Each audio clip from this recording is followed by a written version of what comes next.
Welcome to the Tournament Poker Edge podcast, brought to you by TournamentPokerEdge.com, the only podcast dedicated exclusively to poker tournament strategy. Now here's your host, Clayton Fletcher.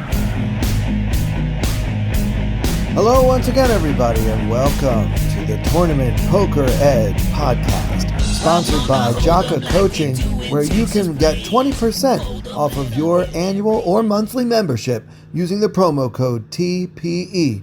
My name is Clayton Fletcher, and I am in fabulous Las Vegas. Happy, as always, to be bringing you yet another episode of the world's longest-running poker strategy podcast.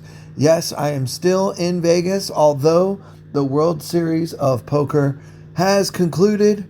I still have one more day until my flight, and I am very much done with this. It's been an epic fail of a summer. I'm going to review all of my results from the last 7 weeks in a future episode, and it's not going to be pretty. The bottom line, guys, I just haven't had good luck. Anytime I needed to hit a miracle card or even a fairly lucky one, it seems like it doesn't come.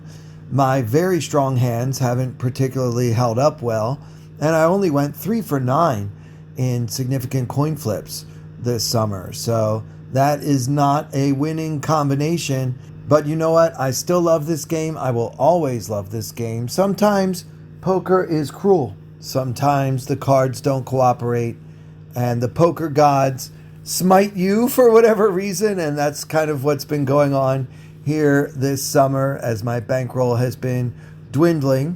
But, you know, I'll be back next year and every year until I die. Now, last week we talked about some hands that I played in day one of this year's WSOP Main Event. I want to go back and use a solver to look at one of those hands. You guys might recall this hand from last week's episode. The blinds were 300 and 500 with a 500 big blind ante, so very early in day one.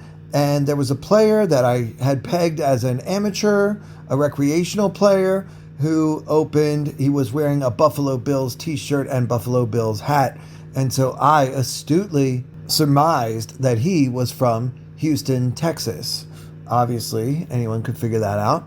Anyway, this guy didn't seem to be fooling around. I believed him, but I still couldn't fold because I had top pair. And you guys might recall that he opened from late position, and I was in the small blind holding the Queen of Clubs, Jack of Clubs. And I may have said last week that I typically would 3-bet this hand, but I thought that it was okay to mix it up a little bit and just call with it once in a while, particularly in a very slow structured tournament such as the best tournament ever, the main event. So I decided to just call pre-flop. So let's look at what the solver thinks of my decision. And already it's an epic fail, guys. The solver literally always 3-bets from the small blind with all combos of Queen Jack suited. Other hands that will be 3-betting include Jack 10 suited all the time, Queen 10 suited, King 10 suited. The solver, as we've learned by now, loves these suited Broadway combos. Ace 10 suited, King Jack suited. These are all 3-bets. And then sometimes with a hand like 10-9 suited, 8-7 suited, obviously Ace 5 suited, and for some reason I don't understand, King 6 suited are also in that 3-betting range from the small blind. Now the hands that can call sometimes are hands like Ace 7 suited, King 7 suited, Queen 9 suited, Jack 8 suited, Ace Trey, Ace Deuce suited.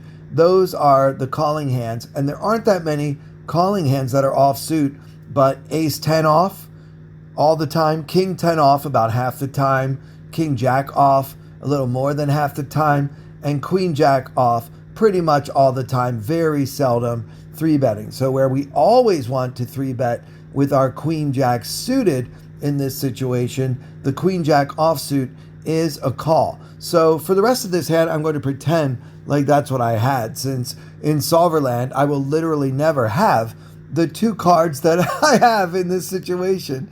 So here we go. Heads up, we see a flop, and it's queen of diamonds, 6 of clubs, 4 of diamonds. So queen 6-4, I've got a backdoor flush draw to go with my top pair, and I checked, and I wanted to fold when my opponent bet 2,000. I'm sure that we can never fold in this spot, but how would the solver play queen jack offsuit in this spot? And it turns out we do raise sometimes with it. We never fold, of course, but queen jack can call 90% and raise 10%.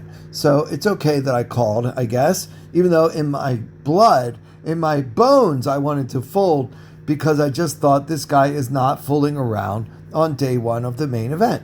The turn came the 6 of hearts, no help to me, pairing the board, and I checked once more, and this time my opponent bet 5,000. What do I have to do now with queen jack? The solver calls 100% of the time, and largely because of the bigger bet sizing here on the turn. We don't have any raises, but our hand is too strong to fold, so we call. Now on the river, it was a deuce of spades, and I checked again, planning to probably fold to a large bet, but instead my opponent made a small bet, 12 big blinds, 6,000, and the solver never makes this bet in villain's shoes. So I don't know what I'm supposed to do against a bet of 6K, because that's not a bet the in-position player would ever make. Typically, on the river, we want to bet bigger if we bet, not a very small bet that's similar to what we did on the turn. And I knew that at the time, and I just felt like he was probably trying to milk me, and I did want to fold. Well, we can actually start to fold queen jack like about 20% of the time if the opponent bets about 10,000. Even in that case, though, we want to be calling 80% of the time and just folding the other 20%. But, my opponent bet much smaller, offering me much more attractive odds than that. And so I just didn't know how to fold, even though my instincts were telling me to do so. The solver, it's a bit inconclusive this time, but I still hope that you guys find these exercises entertaining and informative and enlightening.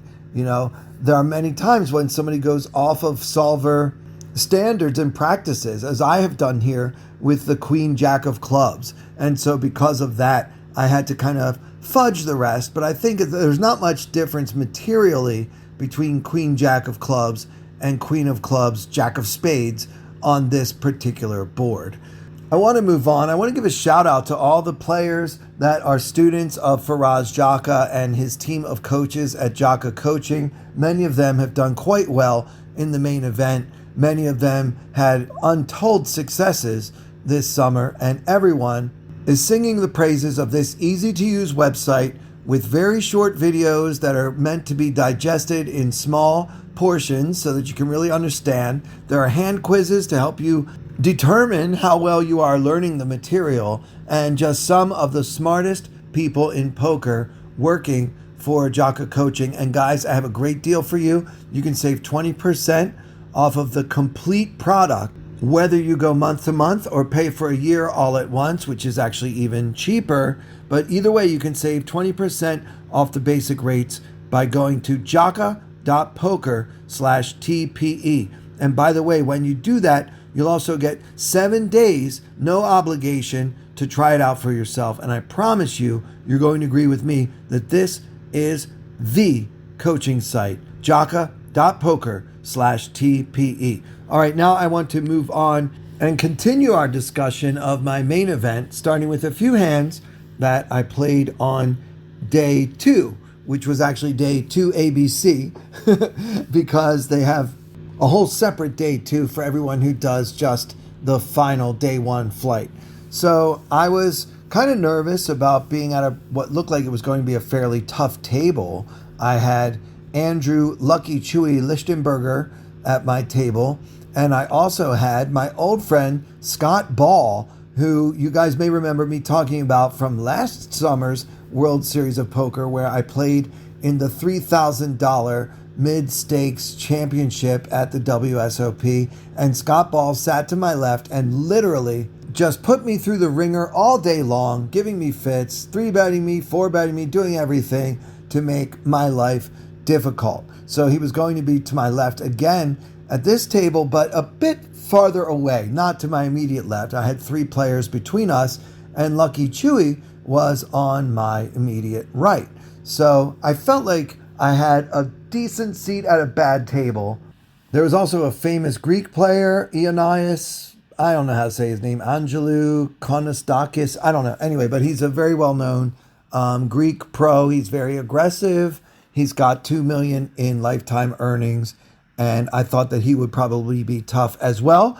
But I was very happy to have him across from me. He was actually seated to Chewy's right.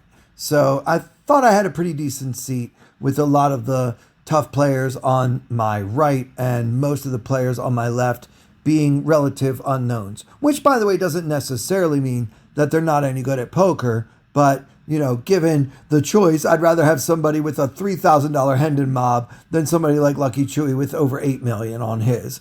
I start off the day with about 92,000 in my stack. The blinds were just 400, 800 with an 800 big blind ante. So what a structure. We've got over 100 big blinds and no reason to go too crazy.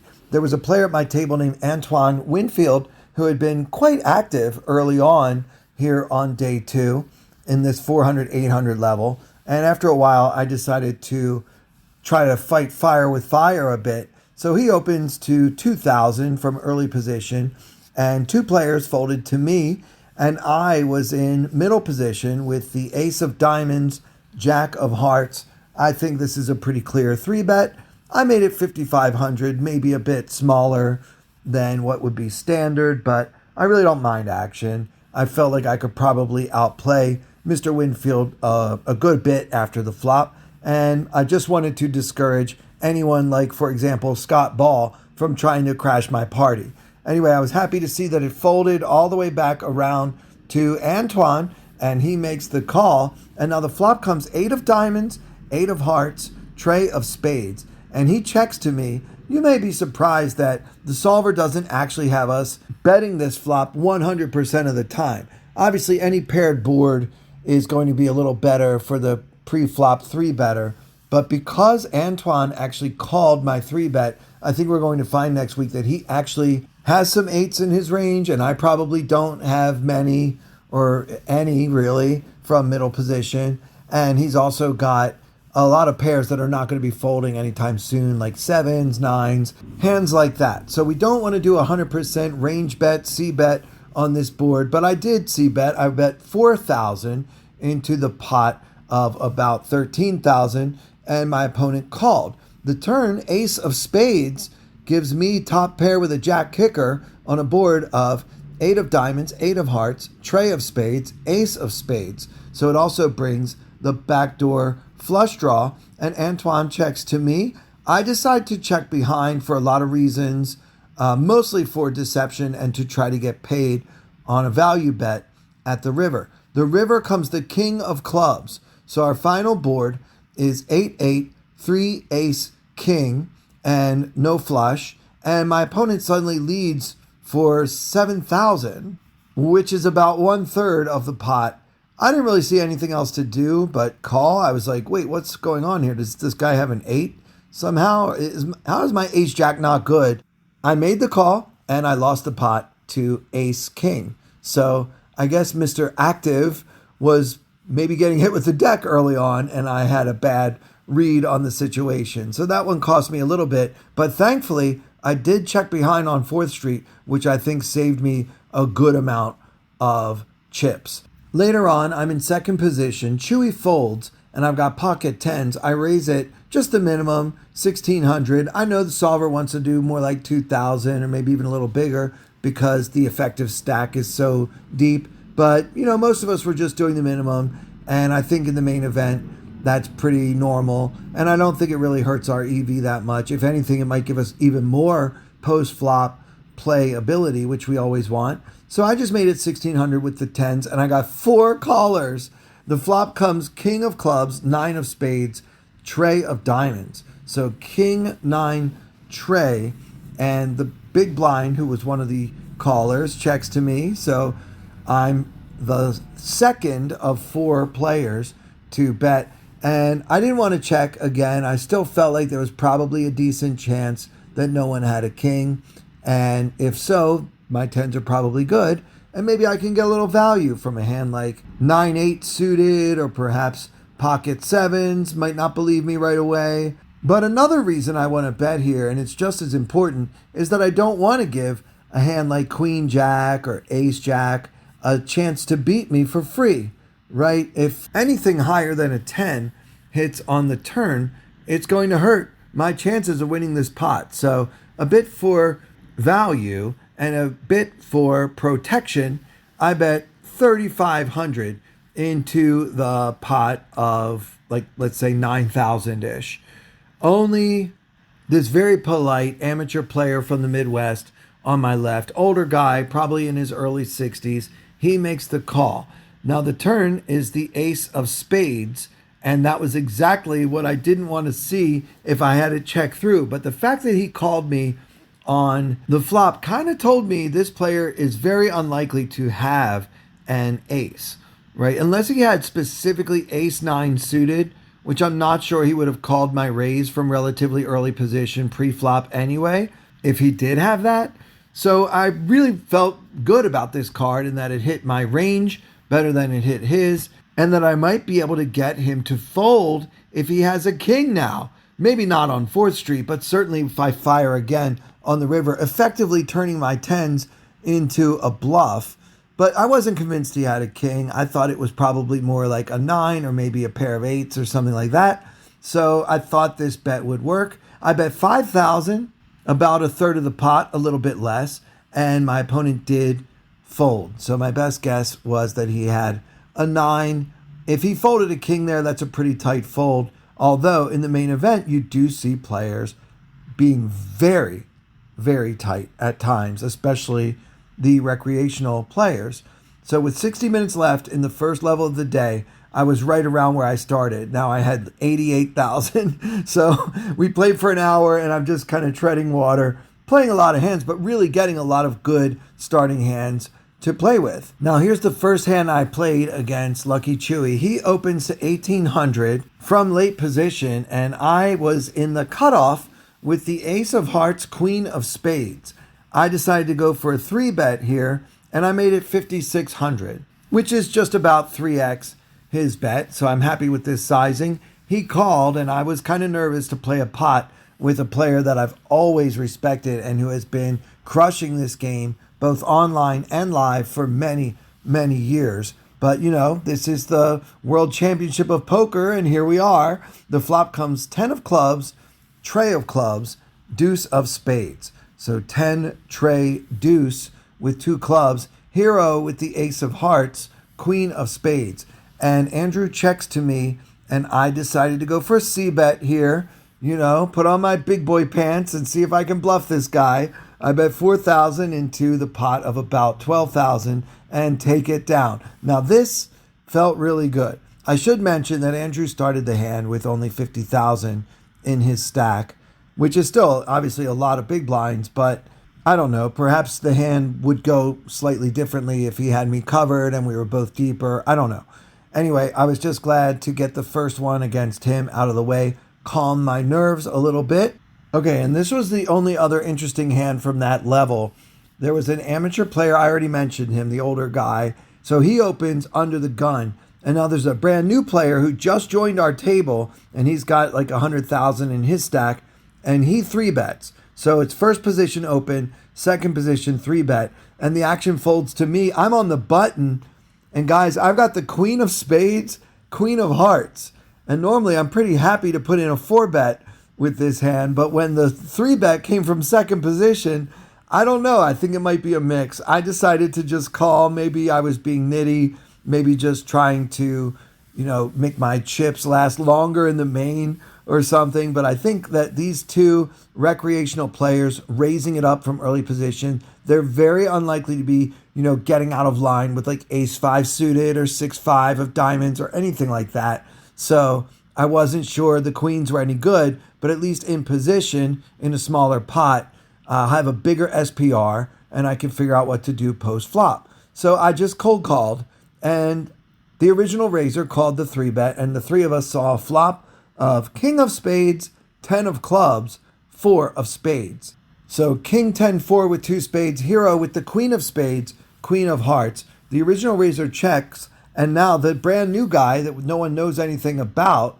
bets 13,000 into the pot of like 17,000, and the action's on me, and I've got this other guy waiting to act.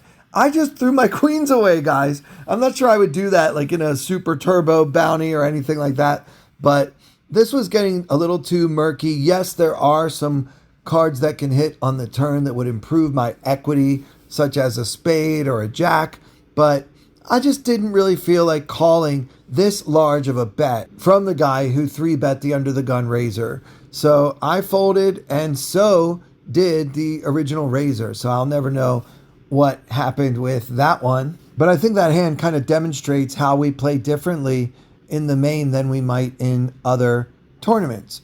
Anyway, the blinds go up to 500 and 1,000, and my old pal, Scott Ball, who really hasn't gotten much going today, he's still right around the starting stack of 60,000. One fold to him, and he opens from second position to 2,200. And the action folds to the other pro at my table, Andrew Lichtenberger, and he calls from the cutoff, and I am now in the small blind with the 8 of hearts, 8 of diamonds. And I decided to just call. I know I can definitely 3-bet, and maybe it's better from out of position to just 3-bet and try to take this down pre-flop rather than having to play out of position against the 2 best players at the table. But I decided to call, and my plan was just to flop a set and go from there. And the big blind, who was a really nice guy named Sam, he called as well. So the 4 of us see the flop, and it comes queen of hearts, 10 of diamonds, 8 of clubs. So queen 10, 8. So I've got bottom set in a 4-way pot. And I checked my small blind. The big blind checked as well. And Scott Ball bets 3K into everybody. There's about 10,000 in the pot at that point. And so he bets 3K, about a third of the pot. Chewy folds, and the action's on me. I decide just to call, guys. I'm sensing a ton of strength from Scott, and I'm worried he could have Jack 10. He could also have queens or 10s, by the way. But, you know, how often do you get set over set? Especially in the main event, that would really be something. So we can't worry about everything, but at the same time, I've played with this guy before, and I've seen a lot of his showdowns, and there was just something about the way he was behaving that made me wonder if my 8s were no good. Still, we're not folding a set, are we? But we can control the size of the pot to the extent that we can control it just by calling. But he felt very strong to me. Sam folded the big blind, so I'm heads up with my old nemesis, Scott Ball. And the turn comes the 5 of hearts. So our board is now queen of hearts, 10 of diamonds, 8 of clubs, 5 of hearts. We've got a set of 8s. And I check to him again. He's not slowing down. He bets 10K, about 60% of the pot. And, you know, he's getting pretty close to pot commitment now. Remember, he only starts this hand with 60,000. So I'm not loving this. I'm worried he's got Jack 9. I'm worried he's got pocket queens. He seems incredibly confident. He doesn't seem like he's acting. I believe that Scott likes his hand a lot. So what hand should he like this much? Pocket aces? I don't think pocket aces is even that happy getting called on this board. I call again, and I'm kind of hoping we check the river, believe it or not, with a set. I really don't want to face a huge bet on the end, but the river comes the 4 of spades. So final board, queen of hearts, 10 of diamonds, 8 of hearts, 5 of hearts, 4 of spades. So the very unlikely 7-6 did get there, just in the interest of being complete. I don't think he has that at all. I check, and Scott still won't slow down. Now he bets 22,000 into the pot of about 37,000, and he's only got like 20,000 more behind, but I don't shove with my set. I am scared that I'm beat, but I can't fold, and I call, and Scott Ball turns over so proudly the ace of diamonds, queen of spades. So he just had one pair, but I guess that shows you how little he respects my game. Even if he remembers me at all from last year's 3K, he did not have any fear that he could possibly be beat in this spot. And frankly, I'm insulted. Anyway, he went bust not much later after that, and I was not unhappy to see him go. That guy gives me the willies. So for much of the early part of the day, there had been an empty seat between Chewy and me. I remember this now. That seat was eventually occupied by a player named Adi Abu Ghazal, and he showed up at our table with about 65,000 in chips, and at this point, I had 120,000 after winning that big pot from Scott Ball. So I was feeling quite good about myself. And Adi opens to 2,200, and that was under the gun. And I am in second position next to Act, and I've got pocket kings. So I'm going to 3-bet here all the time. I make it 7K, and the action folds all the way back to Adi, who calls. And now we're going to see a flop. Hero is in position holding the king of spades, king of diamonds. And now with 17,000 in the middle, the flop comes 7 of spades, 4 of hearts, deuce of clubs. Have you ever seen a better flop for pocket kings in your life? I mean, it's beautiful. 7-4 deuce rainbow. So he checks to me, and now I bet 5,500 into the pot of 17,000 or so, and he check raises me to 18,000. Now he's only got about another 40,000 behind, so this is kind of the moment of truth. Like, if I call this, do I have to call the river? And if I shove here, can I get called by worse? Like, I'm hoping he's got a pair of jacks or a pair of tens or something like that. But would those hands call a shove after having check raised on the flop? I'm not sure. I don't know Adi. I don't know how he plays. He has no resume. I looked him up. There's no information about this guy whatsoever on Hendon Mob, and he's only been at my table for just a few minutes. So I just called, and I'm hoping that he slows down on the turn because clearly I have something, right? My 3-betting range includes aces, kings, right? So what are we doing here, Adi? The turn comes the 5 of hearts, and so our board is now 7 of spades, 4 of hearts, deuce of clubs, 5 of hearts. And almost instantly, Adi shoves 40,000 into a pot that has a little more than that in it. And I don't know what to do here, guys. Maybe in any other tournament, I just call and bemoan my bad luck. But here in the main, I don't know. I'm just trying to dodge bullets and survive the day. Do I really want to play such a huge pot with one pair, even if that one pair is pocket kings? I mean, this guy could have pocket sevens. He could have pocket aces, right? I just don't know what's going on. It's very unlikely that this guy just showed up at my table, came from some other table on day 2 of the main event, and decided to raise under the gun and then call a 3-bet and then check raise and then shove with a hand that can't beat pocket kings. I'm not saying it's impossible. I'm just saying it seems unlikely to me, and I folded. Is this a bad laydown? I want you guys to tell me the truth. Do you think I made a bad laydown with my kings, throwing them away for a pot-sized bet on the turn, a little bit less, in the main event on day 2? I really need to know what you guys think about this. Anyway, I did see a ridiculous shove. Guys, I'm not going to tell you the whole hand, but there was an amateur player, like an old guy with a loud mouth. I had ace-queen. The board was ace of spades, king of clubs, 10 of clubs. The turn was the 4 of clubs, bringing the flush, and the river was the 7 of spades. And I bet 6,500, which is about half the pot on the river, and he shoved. And I thought, how can ace-queen be good in this situation?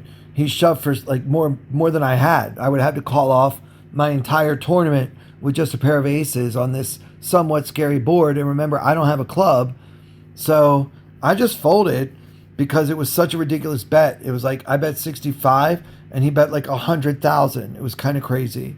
But it turned out to be ridiculous because he showed the ace of hearts, queen of clubs, and was just talking about his blocker, how he blocked the straight and the flush. So he thought he was pretty smart for making that play. So that's another example of people taking blockers way too far. Anyway, I won a few more pots. I went to dinner with 152,000. I was feeling great. So have a nice meal, come back from dinner. The blinds are now 1K and 1500 with 1500 big blind ante. And I was in late middle position, I guess the low jack. And I had, like I said, 150,000-ish. I had pocket sevens and I opened to 3,000, so just the minimum. And then the nice guy on my left, Sam, great guy, he 3-bets. It's the first time I've seen him 3-bet. I've been playing with this guy all day.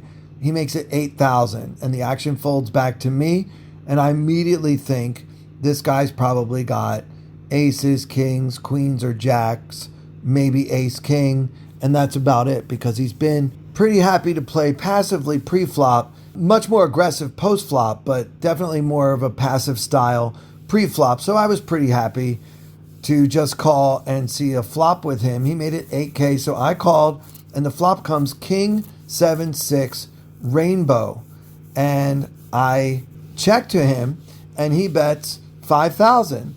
So I'm pretty excited because he's probably got like ace, king, or maybe pocket aces, and I'm thinking, let's go. I check raise to 17,000, and now he goes all in for 77,000 chips. And I can't wait to call with the second nuts here on king 7, 6.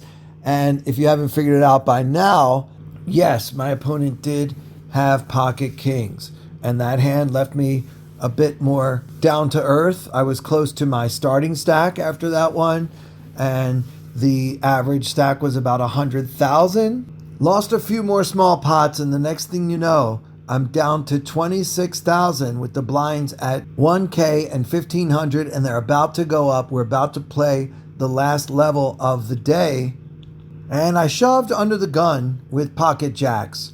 So I've got about 17 or 18 big blinds here, 26,000 when the big blind is 1,500. So I don't know. It's a bit of an overbet shove, but I didn't really want to play post-flop with such a short stack and pocket jacks, and I thought I could get called by ace king, ace queen, pocket tens, pocket nines. So that's the action I'm looking for.